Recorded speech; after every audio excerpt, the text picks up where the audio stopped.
Maligayang Pasko at maligong bagong taon, musicians.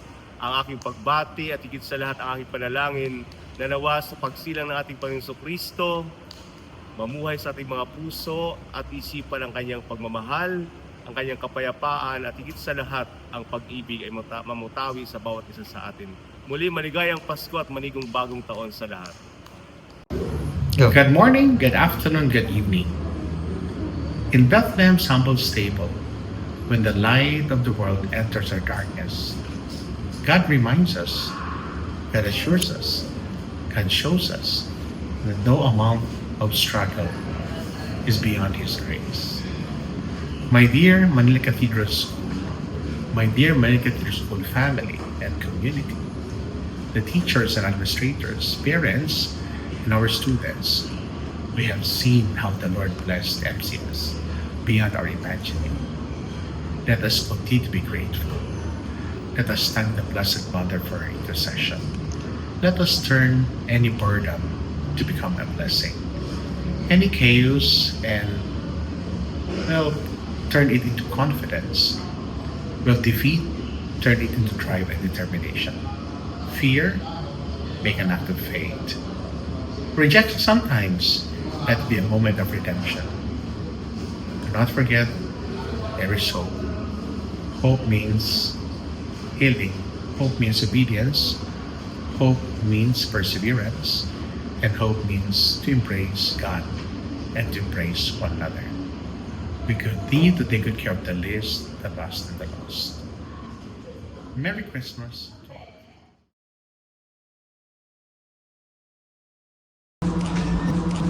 Noong unang panahon, ipinadala ng Diyos ang Anghel Gabriel upang maghatid ng mahalagang balita kay Maria.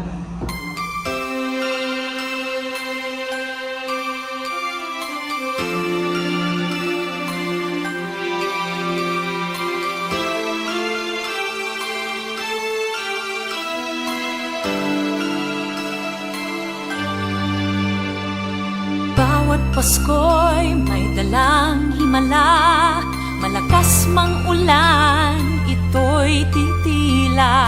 Usap, pagpapala, may kapiling ang nangungulila. Anumang lungkot, tayo'y aahon, may lunas sa sukat ng kahapon. Sa isa't isa'y mayroong paglingap, mga pangarap ngayon'y magaganap. Laging masaya ang kwento ng Pasko, Dahil sino ka man may nagmamahal sa'yo. ngayong Kapaskuhan ang pangako ko. Sa puso ko'y magkasama tayo. Sa isang awit ngayong Pasko, magkayakap ang tinikot sa'yo. Sa ating himig, ipagdiriwang ang pag-ibig, at ito ay tatawid sa buong daigdig. Sa isang awit ngayong Pasko, magkayakap ang tinikot sa'yo. Sa ating himig,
simpleng sabsaban, isinilang ang anak ng Diyos. Isang kwento, kwento ng Pasko.